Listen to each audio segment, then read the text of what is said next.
And if you want to look at it carefully, you realize that men are the most, not sure why, because men are considered to be the stronger gender as compared to women. Women are defined as the weaker gender. But in terms of suicide, men have got a high risk. And when they attempt, they succeed.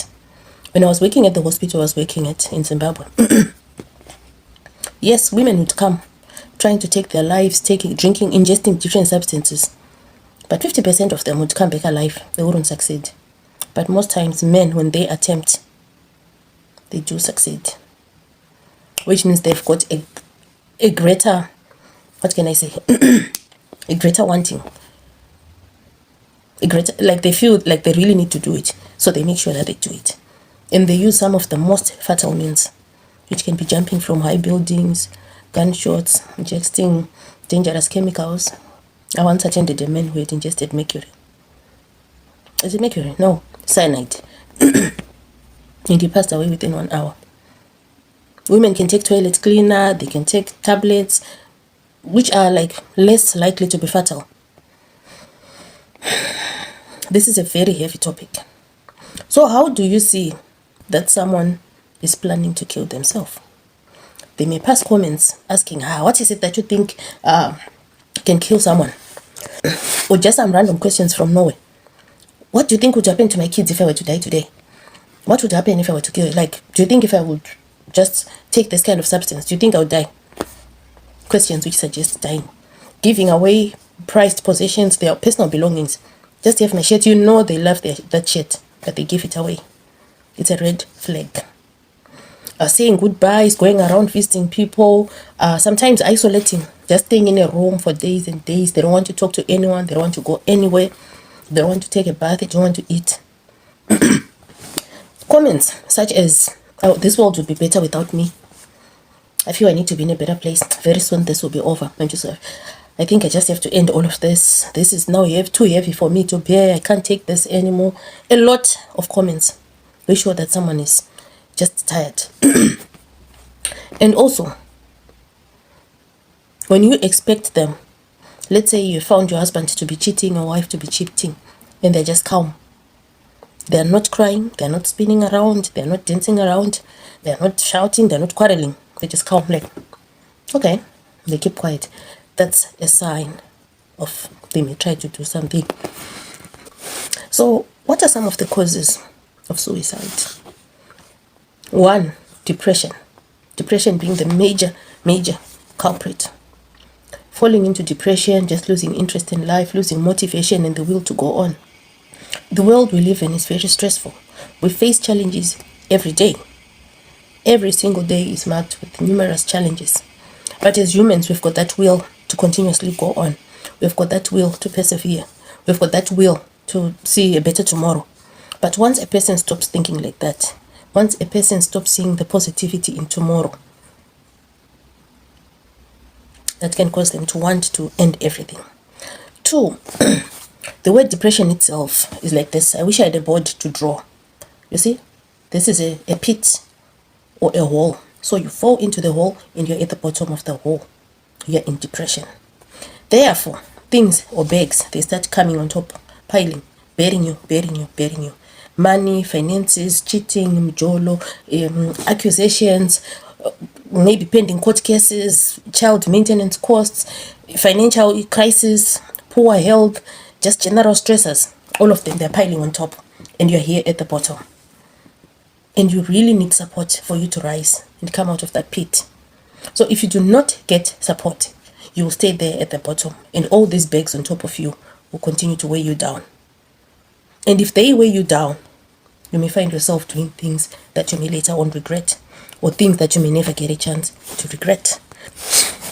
The other thing which causes people to fall into depression or to think of committing suicide is hormonal imbalances. As humans, we have got hormones in our bodies which regulate and control how we react to situations. Someone has struck you on your face, like struck you with them on your face. There are hormones which help you react to that clap. There are hormones which help you to calm down and not to react to that clap. So you'll find there's some people who are really hot, feisty, and like if you just clap him, she will jump and attack because she's got a lot of adrenaline, that response, that fight or flight reaction and stuff. But some who have got less adrenaline, they may just relax and calm down. So let's say the death of a loved one, you have lost your job, financial crisis, poor health, you may fail to cope with that.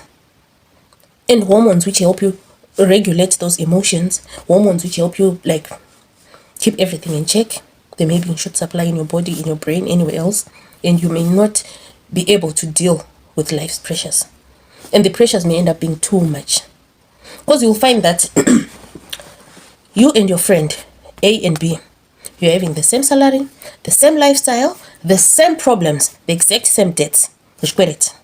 But you'll find that you might be able to cope and sleep well at night, while it's A or B is struggling. You're in exactly the same predicament. Both of you are going to be fired. Both of you have got the same qualifications. Both of you have got the same problem. But you'll find that B is more troubled than A. It's because of how we handle life stressors. It's because of how we handle life situations. Some people have got trouble handling things. So if you see that someone is struggling to handle things such as grief, loss and stuff, they need more support. Let's identify such people in our families. We already know that even if the mom dies, out of your 4 children, we already know that baby number 3 is going to cry the most. Is going to be affected more by the death of the mom as compared to the other 3 siblings. Because we are all wired differently and we all react differently. So it is normal to feel so overwhelmed. It is normal to feel so burdened. It is normal to feel like you just want to end it all. But what can we do as brothers keepers? We need to support such people. Acknowledge what they are going through. Acknowledge how heavy the burden is. Do not brush them off. Do not tell them that their situation is actually easier. People in different places have got it worse. You sound like you're invalidating how they're feeling. And sometimes people say, once I commit suicide, my other 2 or 3 sisters will also do the same. Yes, there are some genetic markers in our blood or in our brain, the genetic composition in our bodies, as families, as members of the same family. The way we react to problems, the level of the serotonin and whatever hormones. So you'll find that one person will kill herself, number 2, 3, 4, all the other sisters will also kill themselves. And in the African tradition, we believe in ghosts, avenging spirits. But it's not that. It's just biochemistry and hormonal challenges. So what happens with suicide? Someone who have problems, some of them dating to as young as 5 years, 10 years, 15 years, 20 years. So the way people handle, some people, they keep grudges. Some people, they hold on to things. Some people, once you shout at them, next week you meet them, they've forgotten about it and they don't care about it. You see? But some people, they'll hold on to it. Esther insulted me in 1998 and I met her in 2002 and she insulted me again. I met her in 2024, she insulted me again. Those people remember the exact dates. They remember each and every detail of when you wronged them and how you wronged them. So it makes it difficult for them to move on.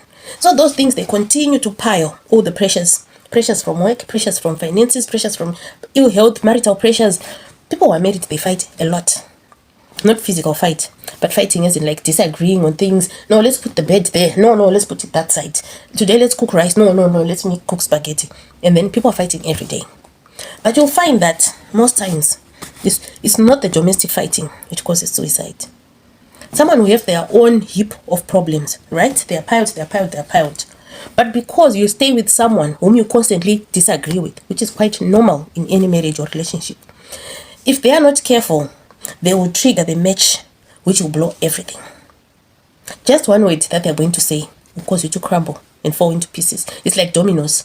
The moment you push one domino, all the other dominoes, they fall off. That's how suicide is. But the unfortunate part is the spouse, the person that you're staying with, is the first suspect.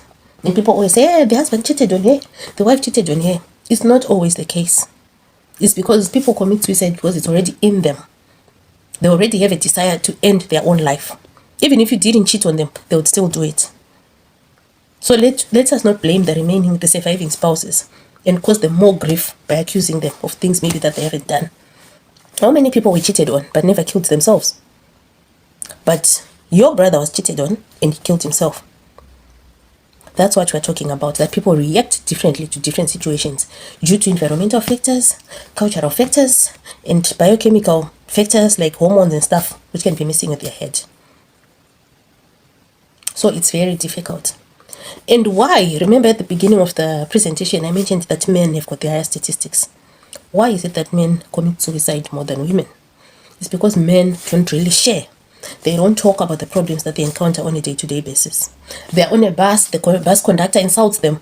They're not going to come and tell you at home that the bus conductor insulted me and grabbed me by the arm and refused to give me my change. They won't tell you that. It's demeaning.